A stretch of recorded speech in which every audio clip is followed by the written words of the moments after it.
So hello and welcome guys, स्वागत है आपका मेरे यूट्यूब चैनल पर। तो आज हम करेंगे कक्षा 10वीं की एनसीईआरटी मैथ की प्रश्नावली 1.2 के फर्स्ट पार्ट के क्वेश्चन। तो हमें इसमें दिया है निम्नलिखित संख्याओं को अभाज्य गुणनखंडों के गुणनफल के रूप में व्यक्त कीजिए। तो हमें जो है ये क्वेश्चन जो दिए हैं इनके अभाज्य गुणनखंड निकालने हैं। तो इसके लिए हम इसके थोड़े बेसिक समझ लेंगे। मैंने आपको बताया हम इसके थोड़े बेसिक पॉइंट को देखेंगे। तो हमें गुणनखंड के लिए हमें भाग करना पड़ता है। तो भाग करने के लिए हम पहले नियम जानेंगे कि 2 से कौन भाग होता है, 3 से कौन कौन भाग होते हैं, 4 से, 5 से, 8 से, 9 से, इस तरह से। तो सबसे पहले हम देखते हैं 2, रूल ऑफ 2 यानी 2 के नियम जो हैं, 2 से कौन कौन भाग होते हैं। तो जिसके इकाई अंक में आपने बस इतना याद रखना कि इकाई अंक, इसके इकाई अंक में क्या हो, 0, 2, 4, 6, 8 ये होना जिसके इकाई अंक में ये 4, तो वो 2 से जो होता है वो भाग हो जाता है। जैसे कि हम देख लेते हैं एग्जाम्पल। जैसे कि एग्जाम्पल के लिए आप 26 ले लीजिए और उसके बाद 208, इस तरह से ही तो भाग हो जाते हैं। अब देखिए जितनी बड़ी रकम 0, 5, 3, 2, 1 और अंतिम में क्या, 2 का गुणनखंड इनमें से एक रकम हो, 0 हो, तो ये होगी वो 2 से भाग हो जाएगी, 2 से कट जाएगी। ठीक है, तो इस हम क्वेश्चन देखेंगे। तो इसके क्वेश्चन करने से पहले हम सभी नियम समझ लेंगे। और अगला रूल है हमारा रूल ऑफ 3 का जो नियम है। तो 3 का नियम बहुत ही आसान होता है। जैसे कोई रकम है, जैसे हम ले लेते हैं जो 3 से भाग हो जाती है। उदाहरण के लिए हम लेते हैं 1275। तो 1275 जो है वो 3 से भाग हो जाती है। तो हम कैसे देखेंगे कि भाग हो जाती है, हम इस सब का जो योग कर लेंगे यानी प्लस कर लेंगे। जैसे 1 है हमारा, +2 कर लेंगे, +7, +5। तो इसका सारे को हम जब जमा करेंगे, 2 और 3, 7 और 3 10 और 1 15, कितने, 5 15 हो गए हमारे। तो इस तरह से तो 15 जो है वो हमारा 3 से कट जाएगा, 3 पंजे 15, जैसे देखिए 15, 3 पंजे 15, ये कट जाएगा, तो 5 आ गया हमारा। तो इस तरह से हमें सभी देखने जिसका योग जो किसके बराबर हो, 3 के गुणनखंडों के बराबर हो। तो इससे आगे हम पढ़ लेंगे रूल ऑफ 4। अब हम 4 के नियम समझेंगे। तो 4 में जो होता है हमारे अंतिम जो हमें 2 अंक देखने, जैसे हमारे अंतिम 2 अंकों से बनी संख्या जो होगी वो 4 से विभाजित हो जाएगी, ये 4 का गुणनखंड होगी। अंतिम के जो हमारे 2 अंक होंगे, यह 2 अंकों से बनी संख्या जो होगी वो किससे कटनी चाहिए, वो जो है वो 4 से कटनी चाहिए, विभाजित होनी चाहिए। तो जैसे एग्जाम्पल के लिए ले लेते हैं हम 516। तो 516 के हम देखेंगे लास्ट 2 डिजिट जो है, इकाई जो है लास्ट, तो ये हमारी 16। तो 16 हम 4 से कट जाएगा। ठीक है, 4 चौके 16, तो मतलब ये जो है 4 से कट जाएगी। इस तरह आप कुछ भी ले सकते हैं, लेकिन वो क्या होना चाहिए, 2 जो 4 से वो कटना चाहिए, उसके कौन, लास्ट के 2 अंक जो होंगे, 2 डिजिट जो होंगे लास्ट के, वो 4 से जो है कटना चाहिए। तो इसी तरह हम 5 का देखेंगे रूल ऑफ 5। तो 5 का तो बहुत ही आसान है, जिसके मतलब जैसे आप हमने 2 में देखा, देखो तो हमने जिस प्रकार हमने 2 में देखा कि जिसके इकाई अंक में क्या, 0, 2, 4, 6, 8, उस तरह 5 में क्या, इकाई अंक में क्या होना चाहिए, इकाई अंक में हमारा क्या होना चाहिए, 0 और 5। जिसके इकाई अंक में 0 और 5 हैं वो सभी संख्याएं जो किससे हो जाती हैं, विभाजित, 5 से विभाजित हो जाती हैं। जैसे एग्जाम्पल देख लेंगे हम। एग्जाम्पल के लिए 525 ले लीजिए, या कोई भी बड़ी रकम, जैसे खुद ही ऐसे लिख लीजिए रैंडमली। देखिए हम कोई भी रकम लिख लेते हैं, लेकिन अंत में उसके क्या लिखते हैं, 0 या 5, तो वो विभक्त हो जाते हैं, विभाजित हो जाते हैं किससे, 5 से। तो इस तरह हम अगला देखेंगे रूल ऑफ 6।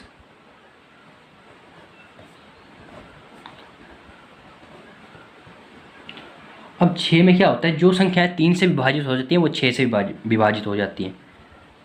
जो 3 से विभाजित यानी भाग हो जाती हैं, जो 3 से विभाजित होती हैं वही जो है हमारी 6 से विभाजित होती हैं। मतलब ऐसे हो ना, जो 3 से जा रही हो, ठीक है, तो वो हमारी 6 से चली जाएगी। पर कौन, जैसे 6 एकम 6, 6 दूनी 12, 6 3 18, तो जो 3 से भाग हो जाती है वो 6 से भी भाग हो जाती हैं। तो अगला हम देखेंगे 8 का रूल ऑफ 8। तो 8 का भी जैसे सिमिलरली 4 की तरह है। हमने 4 में देखे, 4 में क्या किया, लास्ट के 2 अंक देखने थे जो किसके गुणनखंड हो, 4 के गुणनखंड हो। इसमें भी हम वो देखेंगे लास्ट पर किन देखिए इस बार 3 डिजिट लास्ट के जो 3 अंक हैं वो 8 से क्या हो, विभाजित हो। इस तरह हमारा 8 का भी हो गया। तो ये हमारे जितना मैंने आपको कराया है वो हमारी एक्सरसाइज 1.2 में जो फर्स्ट क्वेश्चन है हमारा उसमें जो है यूज़ होंगे। तो हमने सभी बेसिक पॉइंट समझ लिए हैं। तो अब हम करेंगे एक्सरसाइज 1.1। तो क्या बोल रहा है क्वेश्चन में, ये बोल रहा है निम्नलिखित संख्याओं को अभाज्य गुणनखंडों के गुणनफल के रूप में व्यक्त करें। तो ये बहुत ही इजी क्वेश्चन है। तो इसमें से जो इम्पोर्टेंट है वो है आपका क्वेश्चन नंबर जो हमारा सेकंड, ये इम्पोर्टेंट है। उसके बाद क्वेश्चन नंबर 4, क्वेश्चन नंबर 5। ये कई बार सीरीज हो जाए, जैसे ए को ये डाल देंगे, बी को ये, सी को, मतलब लगभग यही क्वेश्चन आते हैं ये 3 जो है, लेकिन बहुत ईजी हैं तो आप इन दोनों को भी कर लें। और एग्जाम्पल जो है इसके वो बहुत इंपॉर्टेंट है, जो इस एक्सरसाइज के एग्जाम्पल है, मीन ज़्यादातर एग्जाम्पल ही पूछते हैं। तो हम पहले इन क्वेश्चन को कर लेते हैं, फिर मैं एग्जाम्पल डिस्कस करूँगा आपके साथ। तो हमारा फर्स्ट क्वेश्चन है 140। तो हमें बस 140 को भाग दे देना है, किससे, 2 3 4 5 6, जिससे भी यही भाग होता है। तो सबसे पहले हम देखेंगे 1 से। तो 1 तो सभी संख्याओं का गुणनखंड होता है, तो हम 1 नहीं लिखेंगे। इसके बाद 2 से, देखते 2 से जाता ही है। तो मैंने आपको रूल बताया था कि जिसके इकाई अंक में क्या 0 2 4 6 8 हो वो 2 से भाग हो जाता है। तो हम ऐसे करेंगे, 2 एकम 2, 2 से 14 और 0 आ जाएगा। उसके बाद देखना है ये क्या, ये 2 से जा रहा है, हाँ क्योंकि इकाई अंक में क्या है 0। तो 2 को हम 35 से भाग देंगे, 35 दूनी 70। तो इसके बाद देखना है ये किससे जाएगा, 2 से जाएगा, नहीं 2 से नहीं जाएगा क्योंकि इसके इकाई अंक जो है 5 है, जो कि 2 से भाग नहीं होता। 3 से देखेंगे, तो ये 3 में रूल बताया था कि हमें संख्याओं का योग करना, तो और 5 और 3 होते हैं 8। तो 8 तो 3 से नहीं कटता, तो 3 से भी नहीं जाएगा। और 4 से भी नहीं जाएगा। 5 से देखेंगे, 5 से जाएगा, तो जिसके इकाई अंक में 0 और 5 हो, तो 5 एकम 5, 5 सत्ते 35, 7 आ गया, और 7 एकम 7। तो बस ये हमारा क्वेश्चन है, कंप्लीट हो गया। अब हम लिख देंगे 140 के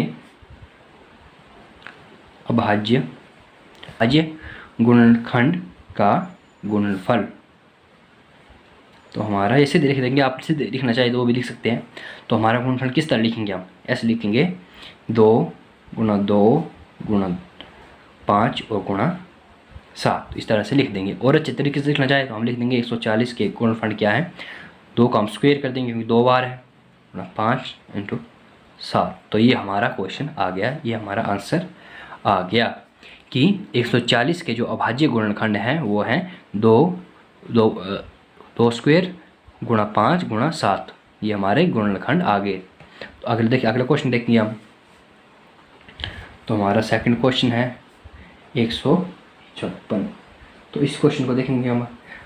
तो इसमें भी ऐसे करना, सबसे पहले हम 2 से भाग देंगे। 2 से भाग देने के लिए 156 लिख लेंगे पहले हम, फिर लिखेंगे 2 से। क्या 2 से 156 जाएगा, हाँ जाएगा, क्योंकि अंतिम पद जो है इसका अंतिम इकाई जो है वो 6 है, जो 6 जो है वो 2 से भाग हो जाती है। तो 2 2 7 जा 2 7 14, तुम्हारा ए आ गया, यहाँ पर आगे चला गया, 2 8 है 16, 78 आ गया हमारा। अब देखना 78 किससे जाएगा, 2 से चले जाएगा, हाँ क्योंकि अभी भी क्या इकाई अंक में 2 का गुणनखंड है। तो 2 3 6 हो जाएगा, और 2 9 18, ये भी हमारा कट गया। अब देखना आप 2 से जाएगा, 2 से नहीं जाएगा। क्यों नहीं जाएगा कि इसका जो है इकाई अंक में जो है 9 है, और इकाई अंक में 9 हो तो इसका मतलब है ये 2 से नहीं जाएगा, क्योंकि गुणनखंड जो है 2 का 9 नहीं है।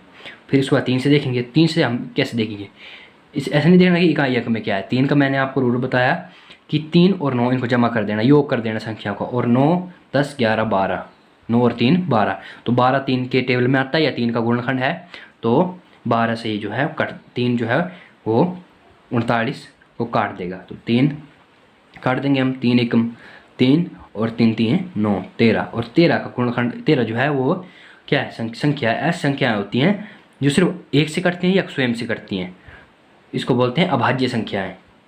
तो 13 तो डायरेक्ट कट जाएगा हमारा, 13 एकम 13। तो ये क्वेश्चन भी हो गया हमारा।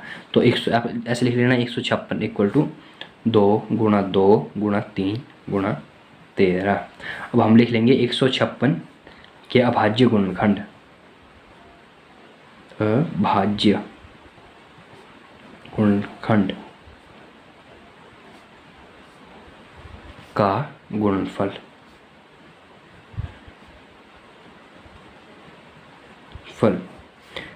क्या लिखेंगे हम, 2 का स्क्वायर कर देंगे क्यों 2 बार है, गुणा 3 गुणा 13।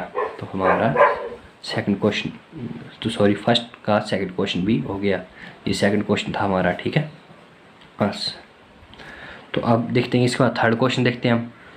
सो हमारा नेक्स्ट क्वेश्चन है, थर्ड क्वेश्चन जो है वो है हमारा 3825 या 3825 भी आप बोल सकते हैं, ठीक है। तो इसको भी हम उसी तरह से करेंगे, लिख देंगे हम यहाँ पर 3825। तो पहले देखना हमने ये क्या दी, 2 से भाग हो जाएगा इसको, ये 2 से भाग हो जाता है। तो हम सबसे पहले देखेंगे इसका इकाई अंक। तो इसका इकाई अंक क्या है, तो 5 है। तो इसका मतलब ये 2 से नहीं जाएगा क्योंकि 5 जो है वो 2 से नहीं कटता। इसके बाद 3 से देखेंगे हम, जैसे हम यहाँ रफ वर्क कर लेते हैं। वैसे आपको ये करना नहीं निकला, आपको बताने के लिए मैं यहाँ पर कर देता हूँ।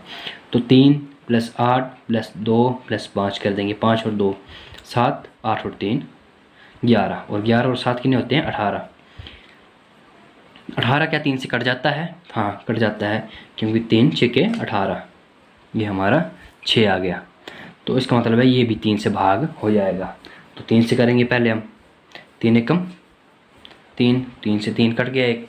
इसके बाद 8 + 3 दूनी 6, और यहाँ पर 6 और 2 बढ़ गए 22 हो गया। यहाँ से ना 6 3 दूनी 6 हो गए, और यहाँ से 2 आगे चला गया तो ये 22 बन गया। तो 3 सत्ते 21 आ गया, यहाँ 21 आ गया, फिर एक बच गया, 3 पंजे 15, 1227 आ गया। तो हमने इसको 3 से भाग दिया। अब फिर से वैसे देखेंगे, क्या ये 3 से जा रहा है, फिर से 7 पंच 12 13 14 और 1 15, फिर से 3 से करेंगे भाग। तो 3 चौके 12, 3 दूनी 6, 3 पंजे 15, 425। अब 5 6 7, 7 और 4 11। तो अब ये 3 से नहीं जाएगा। तो अब इसको हम 5 से देखेंगे, 5 से चला जाएगा क्योंकि इकाई अंक में क्या है 5 है, और 0 और 5 हो तो वो 5 से चला जाता है। तो सबसे पहले हम देखेंगे 5, तो 5 एकम 5 छोटा हो जाएगा, 5 × 8 = 40, और 2 42 बढ़ जाएंगे तो 5 85। फिर से 5 से जा रहा है, तो 5 एकम 5, 5 7 35, और 17 क्या है अभाज्य संख्याएँ हैं, और तो 17 एकम 17। तो ये भी हमारा क्वेश्चन हो गया। अब हम लिख देंगे 3825 इसके बराबर है 3 × 3 × 5 × 5 × 17। तो इसका हम लिखेंगे 3 2 बार है तो स्क्वायर, 5 भी 2 बार है स्क्वायर, गुणा 17। तो हमें चेक कैसे करना कि हमारे अभाज्य गुणनखंड ठीक है। तो आप सबको जब मल्टीप्लाई करेंगे ना तो वो 3825 के बराबर आना चाहिए। तो इससे हमें ये लग जाएगा पता कि हमारे गुणनखंड जो किए हैं वो सही हैं कि गलत। तो हमारा ये सही आ रहा है, तो हम लिख लेंगे 3825 के अभाज्य गुणनखंड, अभाज्य गुणनखंड के आगे 3 का स्क्वायर, 5 का स्क्वायर और 17, यह हमारा आ गया आंसर। अब इसके बाद देखिए कि हम फोर्थ क्वेश्चन जो है हमारा, तो हमारा फोर्थ क्वेश्चन है हमें दिया 5005। तो ये भी बहुत आसान क्वेश्चन, जिस तरह आपने सारे क्वेश्चन किए। आपको अगर कंसेप्ट हो गया क्लियर तो आप इस तरह के कोई भी क्वेश्चन कर सकते हैं। इसलिए पहले आप अपने कंसेप्ट क्लियर करना और ज़्यादा से ज़्यादा प्रैक्टिस करना है ताकि आपको ये क्वेश्चन आए। अगर कहीं भी आपको ये क्वेश्चन मिलते हैं, चाहे 6th की को उसमें मिलते हैं, 7th की, 8th की, किसी में भी आपको मिल जाएंगे ऐसे क्वेश्चन इस तरह के। मेरे ख्याल से 7th में है शायद, तो वहाँ से आप प्रैक्टिस कर सकते हैं। ऐसे एग्जाम्पल जितने मर्जी करेंगे आपका मैथ उतना ही स्ट्रॉन्ग होगा। तो पहले हम इसको देखेंगे 5 से भाग देंगे क्योंकि 2 और 3 से ये नहीं कटेगा, क्योंकि इसको जमा करने पर 10 आ रहा है, उसका अंतिम पद जो है वो 5, तो ये 5 से जाएगा। 5 एकम 5 0 0 और 5 एकम 5 यहाँ पर आ जाएगा 1, तो 1001 आ गया। तो अब देखेंगे हम 6 से भी नहीं जाएगा। उसके बाद 7, तो 7 से जाएगा इस, तो 7 से 7 एकम 7 और 3 10, 3 बढ़ गया 30 आ गया। और 7 चौके 28 बचे 2, 21 बन गया, 7 है 21। तो 143 जो है आ गया हमारा, और 143 जाता है 11 से, 11 11 तेरियो 143, और 13 हमारा अभाज्य गुणनखंड है। तो 13 एकम 13 ये आ गया हमारा। जब तक एक ना है ना तब तक हमें करते रहना है। तो हम लिख देंगे 5005 इक्वल टू बराबर किसके है 7 गुणा 11 गुणा 13। तो हम लिख देंगे 5005 के अभाज्य गुणनखंड क्या है 5, 7, 11 और 13। यह आ गया हमारा आंसर। अगर और अच्छी तरीके से लिखना तो आप ऐसे लिख सकते हैं बराबर है 5, 7, 11, 13। पर आपका मेन क्वेश्चन जो होता है मेन क्वेश्चन ही होता है, एग्जामिनर आपको उसकी नंबर देता है, आप बस ध्यान से करना है। अगर चेक करना हो तो बस 7×5 = 35 × 11 × 13 कर लेंगे। अगर 5005 के बराबर आ गया तो आपका क्वेश्चन सही है, अगर नहीं आता तो आप फिर से कर सकते हैं क्योंकि आपका क्वेश्चन गलत होगा। तो हम देखते हैं नेक्स्ट क्वेश्चन। तो हमारा नेक्स्ट क्वेश्चन जो है वो है 7429 7429। इसके हम क्या करनी है अभाज्य गुणनखंड निकालेंगे। तो ये क्वेश्चन जो है बहुत इंपॉर्टेंट है, बहुत बार पूछा गया है बोर्ड एग्ज़ाम में, तो इसके लिए आपको क्रैमिंग करनी होगी। तो देखिए आपको क्वेश्चन मिल गया 7429। अब इसको आपने थोड़ा याद रखना है कि ये सबसे पहले 17 से जाएगा, 17 और 437। इस तरह के क्वेश्चन में आपको क्रैमिंग करनी होती है। इसी गुणनखंड आपको याद करने हैं क्योंकि ये थोड़ा हार्ड होता है करना 17 से।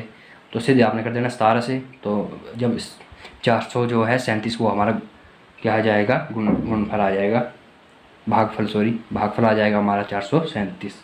उसके बाद ये 19 से जाएगा, 19 23 × 437 और 23 हमारा अभाज्य संख्या 23 एकम 23। तो 2429 बराबर है 17 × 19 × 23। तो हम लिख देंगे 2429 के अभाज्य गुणनखंड। इसको अभाज्य गुणनखंड इसलिए बोलते हैं क्योंकि ये अभाज्य होते हैं, क्योंकि ये जो है अब किससे भाग नहीं होंगे, इसलिए हम इसको बोलते हैं अभाज्य गुणनखंड। ये आगे हमारे 17, 19 और 23, और ये बहुत इंपॉर्टेंट क्वेश्चन है, बहुत बार एग्ज़ाम में पूछा जाता है। तो अगर और क्वेश्चनों की बात करें हम तो देखिए इसमें आपका क्वेश्चन नंबर 2 जो है वो बहुत इंपॉर्टेंट है। कई बार ए सीरीज को आ जाता है, ये बी को, सी को। उसके बाद क्वेश्चन नंबर हमारा 4 और क्वेश्चन नंबर हमारा जो है ये जो है लास्ट क्वेश्चन 5 क्वेश्चन जो है ये 12 चला जाता है। तो अगली वीडियो में हम इसके अगला पार्ट करेंगे कि पूर्णांकों के निम्नलिखित युग्मों के एचसीएफ और एलसीएम ज्ञात करने हैं और उसकी जाँच भी करनी है। तो आज का वीडियो यहीं तक। और जैसे कि आपने मैंने इसको 2nd, 4th और 5th क्वेश्चन है वो अच्छी तरह से तैयार कीजिएगा बोर्ड एग्ज़ाम के लिए, क्योंकि ये बहुत बार पूछे गए हैं बोर्ड एग्ज़ाम में।